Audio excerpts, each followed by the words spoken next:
work, and the gallery that I'm associated with had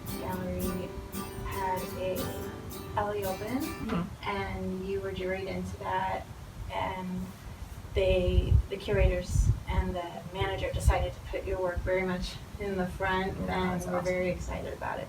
So I would like to introduce you as a refugee from Belarus, and do you have a memory of I do. Time? We left Belarus when I was 3.5.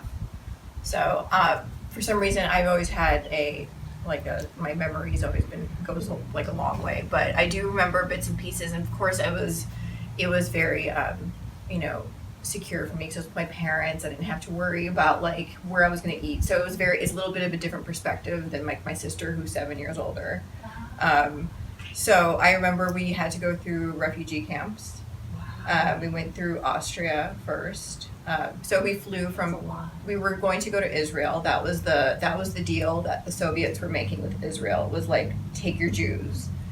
We're letting them out, but just take them to Israel specifically. So we had to... Do you recall, I'm sure your parents have told you, why was that happening then? It was always anti-Semitic, especially since World War II.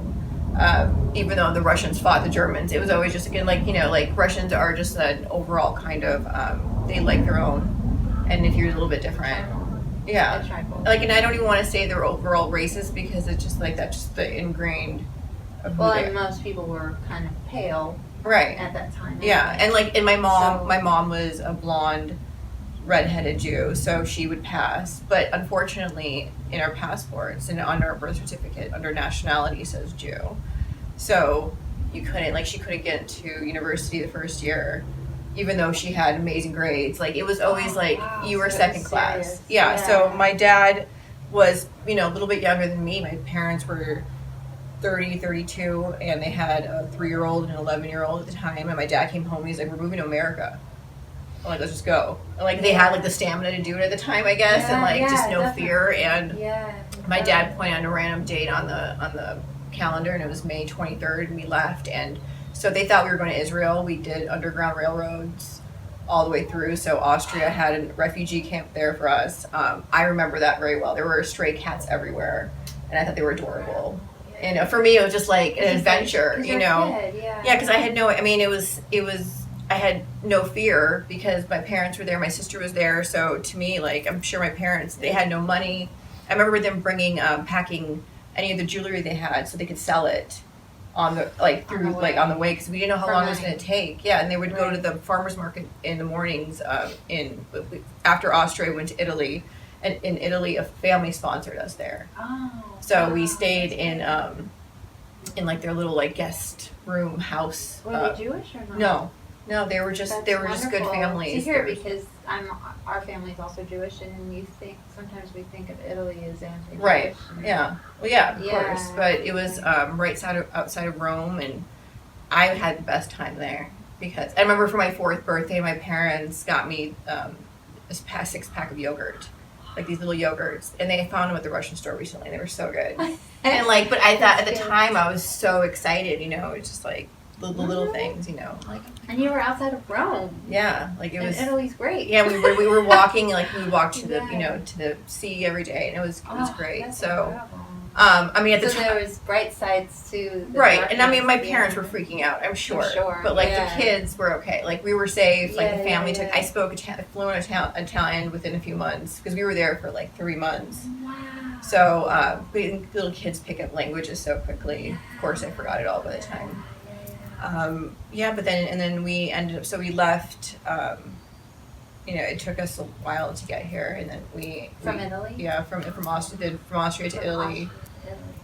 And then, after 3 months, we landed in Minnesota, and my uncle was there.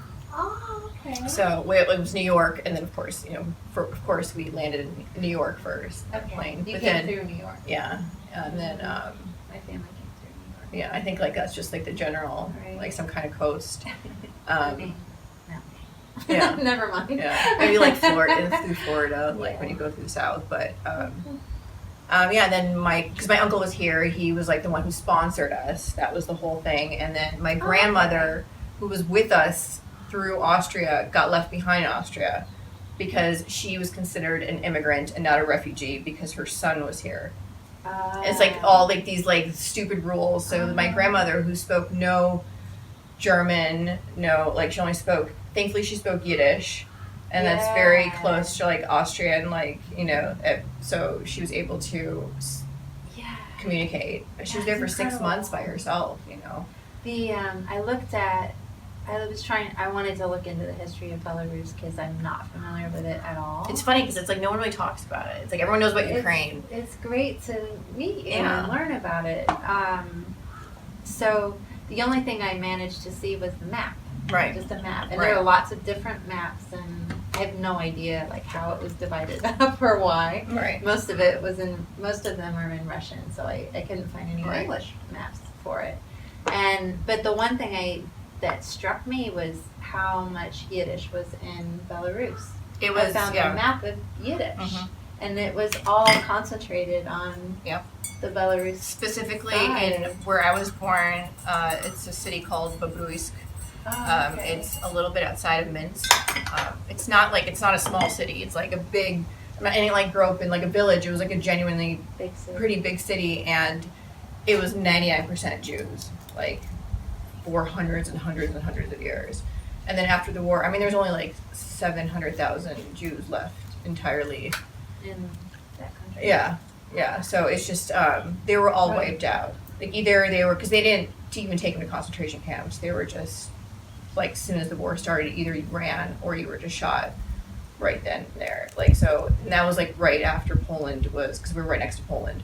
So right after that was invaded, Belarus was next. So my grandmother's time was 12 when the war started. Yeah. And I'm more familiar with my mother's side of the story. My grandmother raised me more, like my maternal grandmother raised me, so I'm more familiar with that side. But I know both sides had the similar, like, they were all young kids when the war started. Yeah. Men were at war, so there were no men at home. Wow. So my great-grandmother had, you know, my grandmother and a 6-month-old, and like all the cousins and everyone just ran to Siberia basically, and they stayed with nuns. Nuns took them in, and my grandmother was very close to a nun, and that's how she learned how to knit. And it was a cranberry farm there, and that's why they survived, because they actually had vitamins, and like my grandmother had malaria. I mean, like all these horrible things, but because of these nuns, and they were working like you know, on this farm with this cranberry, it's just, they survived. It's amazing. That is amazing. Yeah. And, like, my grandma doesn't remember anything from yesterday, but like she remembers everything. Yeah. And like at one point, like I still like she moved back to Minnesota after my mom has passed away, but I want to like sit down with her and just record her story before. Yeah. It's too late. Great. We did that with my husband's mother. Yeah. It's important to do because they're like the last of the. Very. Yeah. Especially World War II history. Exactly. Because people are passing away. Yeah. There's just not a lot of fact-based information out there. No. You know, and my own parents lived through World War II in England, and it just boggles my mind a bit. We're questioning like the status of Israel. We're questioning. Right. I mean, I don't think people realize what would happen if Israel was just like, okay, like every single country around them wants them dead. Right. Like every single, like they would, you know, so, I mean, like I have, you know, it's not a black and white issue at all. Like, you know, it's not an easy issue at all. No. But it's just, I definitely see it from a different perspective. I mean, especially just, you know, even though I was so young when I came here, I think that was like, it's just so funny, like it kind of shows to you like how much your DNA really like comes out. It doesn't matter like where you were raised, like it's still in you. Yeah. There's certain like, you know, very Soviet traits. For me, my actual DNA is Irish. Right, yeah. I see that. But my family is Jewish, and my heritage is Jewish. I'm adopted, and those stories are as real to me, Absolutely. you know, as if I were born that way. Yeah. And yeah, it's just mind blowing that people don't understand that, like, that it's important for Jews to have self-rule. Yeah.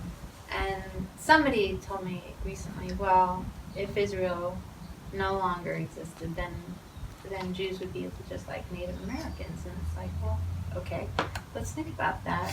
Yeah, the Native Americans have a really, really good, yeah.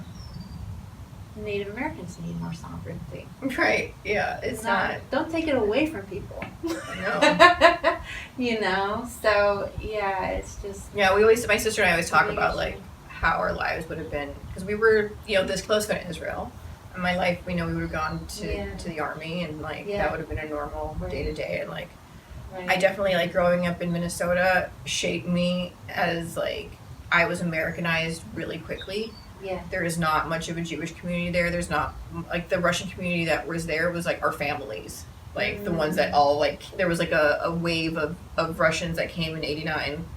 And like it was like 70 in the early 70s, and then again 89, and again 95. Like it was just like a wave, and so you knew those people. It wasn't that big of a community, not like in LA by any means. I didn't grow up in a Jewish community at all. Yeah, so like I didn't connect with it. I am not a religious person. Like I never had my bat mitzvah. I went to Saturday school and then I dropped out. Like I always questioned like the actual religious text, and I kind of find all that to be bullshit. Not like just Judaism, but like Christian, like all of like the actual, like the literal things that people will kill each other for. Right. Like the book, you know, like the word. It's my connection to Judaism is very like. It's like through my like it's who I am. It's just my. It's your heritage. Yeah, it's just me. You know, it's I can't hide it. Yeah. You know, so it's just funny, like it's coming out more now, and it's like I still haven't had it. Like I never found like that. I don't fit into like a very like a Russian community, because even my Russian is very like I speak it fluently. I like yeah, and like my grandma doesn't speak any English, so I have no choice. You know, like we spoke Russian in the house, but my parents were so afraid I wasn't going to learn English that they would encourage me to speak English at home, and they would speak Russian back to me, and like it was always a very bilingual home. But ever since like my mom passed away and like my daughter she doesn't speak any Russian because my fault. So like I miss it. And then when I speak to my grandma on the phone, it's like a whole like couple minutes to like get warmed up again. Yeah. So it's just funny, like that's that search for identity constantly. And it's just like, I understand. Yeah.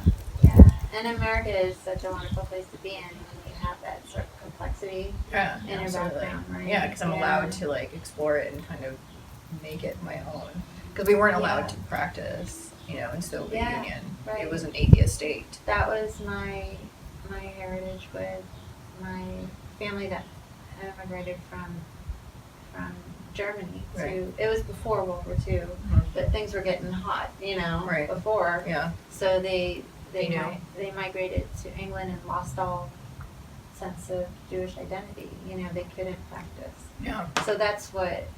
You know, that's a story. That's the story I know from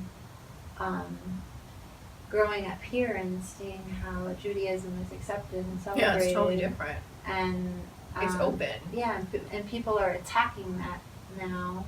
Yeah. So you see how it happens, right? Yeah. You see how it can turn so that, you know, a minority religion is targeted and, you know, told that, you know, they can't show their pride or and then you end up hiding it, and then but I think like my mom, it was so funny, like my parents, because I think they grew up in such a socialist country and they saw like what that meant, they were so against it. They were everything. I mean, my mom would have hated Trump. Like, that is no question about it. But thankfully, she was not around for this. Like, she didn't have to see this. But she was a Republican. Yeah. In her like, thought. She was so afraid of anything to do with, like, I don't want. Yeah, she's like, I remember standing in lines for toilet paper. I didn't, like, when she was pregnant, she couldn't find fruit. Like, it was always constant. Like, you work for the people, you know, and it's like. I'm all for shopkeepers. and farmers. Yeah, and so she was so, and she was so right? afraid of it, and it's just so funny how, like, I was always like, how can you be, like, you know what it's like to be discriminated, like, all these things, and she's just like, and she was all, like, it's just so funny how conservative you can become, like, if, even, like, and you would think, like, you wouldn't be, because you experienced it, and you should have compassion for it, but it ends up turning, like, even more conservative, yeah, and I think, like, a lot, that's why, like, I get really, like, freaked out when a lot of, like, I see, like, a lot of Russian Jews, like, supporting Trump. Yeah, that's it's the same on my family. And that's really weird to me. Conservative Jews. And they just don't, and it's, like, and it all has to be because they just don't understand. Well, he's actually making Israel stronger, but also subject to further criticism and attack. Right.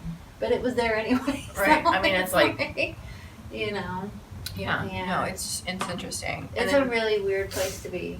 You know, I don't support Netanyahu's policies. I do believe that they've committed war crimes. Absolutely. You know? Yeah. That's why there's no. Yeah. It's all great. It's really hard to be like this. No one's right in this. I agree. But and they should be held responsible. And I don't know who holds them responsible. I really don't. Yeah. It's not the UN. But that's what we should be talking about, not like, rhetoric and if Jews should have a place, So let's talk about accountability, right? And who takes care of it, right? So it is a tough time for anyone who isn't. Yeah, I mean that's why it's a hard time for anyone. I mean that's why my right? mom was so adamant about me getting a really good office job with really good insurance and like stability, and she knows that like I'm going to be paid every she'd be proud of me now, but like she would not be like if I was like I'm going to be an artist mom, she'd be like okay, like that's going to be a great hobby for you. Like you can keep your little doodles and I would have never been able to like fully like embrace it, I don't think, and fully go for it. Yeah. If that sucks to say if she was still alive, but like when did she pass? She 5 years ago. Oh. Yeah, and so everything kind of started happening at that point. Wow. Yeah. So you had an office job when she died? I had an office job on and off. Even like when I started painting, I still had an office job just because like that's what I thought I was supposed to do. But like I have a really hard time like socializing, and when it's like if it's for a few hours, I'm totally fine. I can do it. But then I have to sleep for like 6 hours afterwards. But when it's like every single day and it's small talk and like I don't like I was a copywriter before I started doing this full time. Like that's what I wrote. Like I used words, and then sometimes when I like just feel like really like some days I feel off, like I forget how to write. Like it just happens. Like I was never like I kind of bullshitted my way into these like corporate jobs because like I never finished college for like anything in particular. So like I kind of made my own portfolio and like I wrote these different copies and like got this really amazing job, and then all of a sudden I'm like I hate this job. Like, oh my God. And then like I couldn't quit because it was the most money I've ever made in my life. Oh yeah. And I'm like, this is what my mom would have wanted. And this was like right after she passed away. So like I just need to be a stable human being, and thank God I got fired. Yeah. So like, I mean, like I've probably been fired from most. Rely on corporations at all. I have been fired from almost. They're not stable. They're not good to people. I'm just like, it's not, it's because like I am such like, for me, like art, painting, visual art is perfect because it doesn't matter like tomorrow. Like I don't know how I'm going to feel tomorrow. I'm like, like my brain sometimes just like, it works funny ways.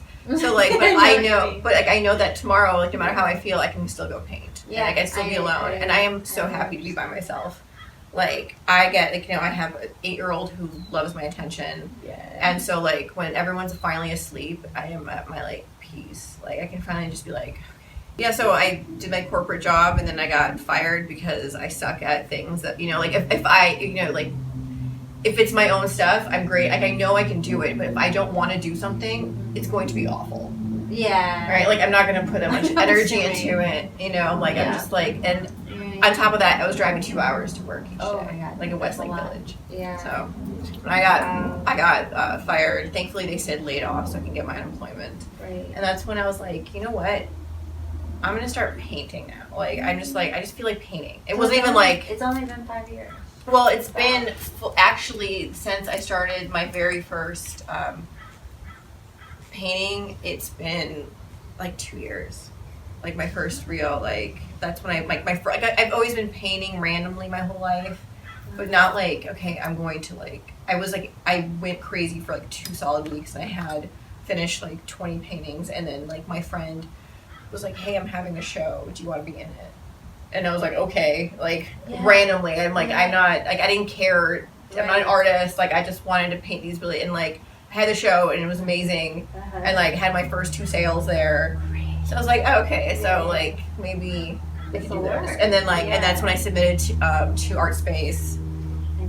And then I got into ArtSpace. Happened very quickly. Yeah, everything happened pretty quickly. When I saw your work, I thought, this is the kind of work that I could see in New York, you know. Yeah, that's awesome. It's not, it seems like on another level than what a lot of people are working on. You've got your own personal vocabulary. Thank you. Yeah. And color palette and shapes, you know. I try not to always paint for myself, you know. You do paint for yourself. 100%. Yeah. The moment I start thinking about anyone else, I have 4 pieces in a gallery in Queensland in Australia, and the gallery owner was this really cool older lady, everything I want to be when I'm 60, you know, the big black glasses, the short white hair, really cool drapey clothes. I'm like, oh my gosh, she's so cool. And so I got so nervous. She's like, I love your stuff, send me 4 things. And I was like, cool. And it took me 6 months to finish these 4 pieces. Yeah. Because everything I was doing, she's like, what are you doing? She's like, this is nothing. She's like, you keep posting stuff I love, but then everything you send me is not it. I'm like, I don't know. I'm like, you're in my head. And I'm like, and she's like, I don't get it. She's like, every time you post something, I'm like, oh, I thought this was for me, but it's not. And then you send me something that's she's like, what is this? So she kept as much as it hurt, I was like, oh my God. She kept telling, she's like, I'm not going to take it unless I love it. And I was like, no, I get it, but ow. Yeah. So then I was like, you know what? She was where you were, and you kept evolving. Right, and she was she wasn't pushing. there yet. Right, yeah. But she was right though. I was just trying to do something I thought she was going to and it ended up being a mess, and I hated it. She hated it. And so you did wind up hating it. Yeah, it wasn't. Yeah. I thought oh, maybe this is probably what she would like. You know, not consciously, but in my subconscious when I'm working. And then she's like, no, this isn't your work. Your stuff. Yeah. So and she pushed me to you know, focus. Yeah. So I kept I'm like, okay, you know what? I have to work for me. She originally liked my work. Yeah. So I can't as soon as I start looking at people's Instagram, I love looking at other people's art, but as soon as it gets too close to mine, I'm like, no, I don't want to look at it. Because I start comparing myself. Sure. And especially I haven't seen a lot of work like yours though. I mean, I think of maybe because I'm looking for it. Yeah. And I'm looking for anything cause you put your images on Pinterest to get I mean, no. No, but you know, Mark, you know what I mean, right? Yeah, the reverse image search. Yeah. I don't know. It's so funny because I'm always afraid of that I'm going to look like everyone else. Compare. Yeah. So it's just but as soon as I'm not worried about that for you at all. Yeah. You seem super original and risky. You take risks, and I think it's having to go through I'm not afraid. I'm afraid of stuff. I'm not this I'm not the most confident. Everyone's gonna love my stuff. I'm expecting a lot of people not to like it, but I don't give a shit anymore. Right. Yeah. And it's funny because even my fiance, I always wanted to be honest, and sometimes he's this is I don't know, this piece right here. These are not your normal colors.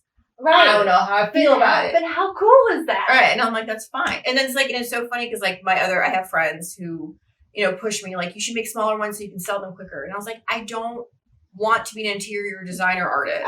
I'm not. I'm an art collector artist. I'm not going to match people's couches. It's definitely not. If it does, it's by accident. At least we just don't want to think photoshopping more than so yeah, I would say that the people who love your work are very discriminating.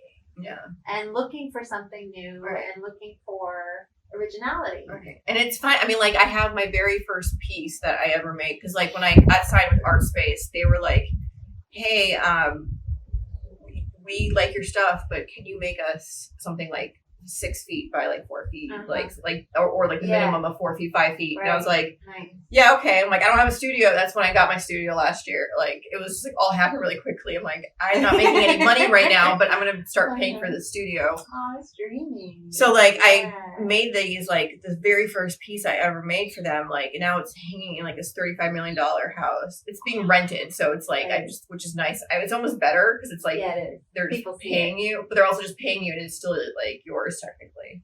So I don't know, but like, but I'm like, it's just so funny, like, because it's a weird piece. It's like there's dots and squares and lines, and I like textures. I like layering different mediums over, my acrylic. I don't just like using acrylic. That's never gonna happen. Oh, okay. Yeah, like there's a lot of spray paint, oil, pastels, and smudgy things. My old studio, this is clean because I've only been here for a few weeks, but like I have charcoal everywhere. Like I couldn't, like, it just became a part of my pieces. Nice. I'm like, this is, it just, I can't, like, I just, like, no matter where I touch, I'm like, oh shit. And like, it's white, and it's just because, but I love the way it smudges on things. So like, I kind of go with it, but. I've noticed that black paint happens with me. Yeah. I mean, there's like, I just can't. gets on things. I'm trying to keep it, I'm trying to keep it relatively clean, but I don't know. That's wonderful. Yeah. So you were saying that the colors often relate to your childhood. Yeah. So are like objects, or I think yes, all of it, objects and colors. I think everything, especially when you're really little and you're going through like traumatizing events, and you don't realize it's traumatizing at the time because you're a child. This is normal to you, but like you're always in your own world. Like you kind of dissociate what's happening around you, and you end up like focusing on like the corner of the lamp, or like, and everything kind of seems bigger to you. You're kind of like focusing on color. I mean, like it's me, I don't know about other things, but like I would focus a lot on like I would zone out a lot, and everything kind of was big to me because I was so little, and I love looking even to this day, like just like when you look at concrete, and it was like it was already wiped out from the sander, and like so it's a different shade, but it's a square. And I'm like, I stop, I'm like, hey, my daughter, I'm like, Lila, look at how pretty that is. And she's like, okay. Yeah, that's cool. So like, and then so like even like I remember I have very specific. I love cobblestone and like the squares of it. I remember being little, walking with my dad through like the plaza, and my arm was up because I'm like, and I'm looking down, and I'm like the cobblestone. So it's like a lot of these things, like I try to translate, like even like sounds, like certain of the sounds of the cobblestones of your shoes on, like it's like a very echoey sound. Like I even try to translate that into like how it like my markings. Like so my smaller markings are usually like my emotions, like the little things I don't want to like the colors though, like the main colors that I choose usually like stem from like Soviet Russia was so gray, but my childhood there were certain things like you couldn't just go buy outfits. So your grandmother, your mother sewed your clothes for you. So there was like certain things they would like fabrics and like certain colors, like red, like polka dots. Russians love polka dots, especially like Soviet time. Like that's what I remember. Like we had a lot of like red with white polka dot like kitchenware and like even just like clothing. It was just so there was like certain like accessories. Yeah, and the clothing was really good quality, so the texture is always really nice because you only have this this one thing. So like that's why I love like the different kinds of lines and like very small details, because like these like the items of clothing have these like small little stitches, or like every little like thing, like the way it felt. I remember the feeling of the wool because it was everything was very like itchy and woolly, but like yeah, but like it is so funny because like when I was speaking to the gallery in Israel, the girl, she was just like, your paintings, like they totally take me back. Like I recognize them like from my childhood. And she was like around my age when she goes, I remember this blanket on my father's couch and it just reminded me so much of your paintings. And I was like, that's amazing. It's like, I didn't know if it was going to translate to anyone else. I just, to me, you like, knew that the colors were rooted in that somewhere. Yeah. period, At that time. right? And then it was so funny. My very first paintings were rooted in, like, my parents had this, like, in the 80s. They had this was already in America. We just moved. It was like late 89. They had this like black couch with like splatters. I don't know if like everyone, it was like a really popular print back then. It was like a velour-y couch. And it was like, ugly. But like, and it's so funny because I started painting and I was like, oh my God, I'm painting this couch over and over again. Because it was like, it started with a black underpainting and then I would paint bright colors over it. And that's when it started coming out because I just wanted that bright over the black. And then I was so afraid to do anything else for a long time. I was only painting black underpainting paintings.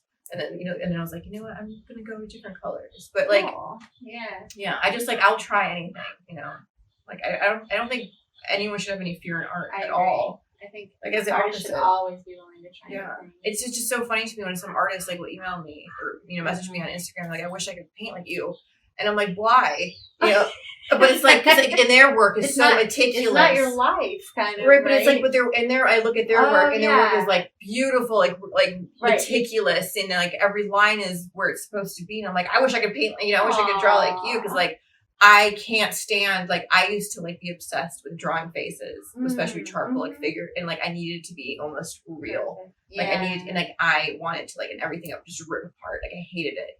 So this was so different for me. Like where it's like, I could just like let it out. So it's like funny when people are like, I wish I could do it. I'm like, just do it. Just do it. It's like my daughter says, just like, it's like, I can just paint like you, mama. Like, I can just throw paint on the canvas. I was like, yeah. Yeah, go ahead, honey. That's exactly the same. That's what I want to say when somebody says, oh, I can do that. Actually, you know what? She painted the other day. I got a few minutes. You show me how to do that. She did a great job the other day. I was like, oh my God. I'm like, you're a little too good.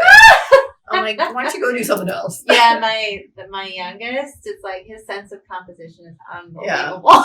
Yeah. I'm like, oh my goodness. Which I've also, I also believe that's true for you as well. Like people have said I think that definitely comes from like modeling and photography. I mean, like also just I think innate, you just have like a sense of composition, like just you're born with it, I guess. But like, I was obsessed. Like, I loved taking pictures, like being in front of the camera when I was younger. Not for any vanity sake, but just for like the final result of like, and then I eventually hated being in front of the camera. So I went behind the camera and started shooting all my friends. Oh, nice. So like, for a while, I thought that's what I was going to do. Like before painting, I was so like that very first show I was in, it was going to be my photographs. Oh, okay. And then I'm like, I think I'm going to paint something. My sister's like, maybe you should stick with the photographs. And she's like, stick with the photography. And I'm like, you sure? I'm like, I don't know. I'm going to paint something for this show. You felt like it. Yeah. And then, obviously the rest is history. But like, but like the composition, like I'm obsessed with like, I mean, I see it everywhere. I think my brain is kind of, I have a hard time. Like I've built my little world where I don't have to like, do most people do. I like go and like I'm stuck in my own little world. I love looking at like I'll be out here like staring at walls, staring at like flowers for hours, and like but I'm working, and then like I'll go and paint, and it has nothing to do with what I just saw, but like what I was feeling, and like like I'll see two colors I like together, and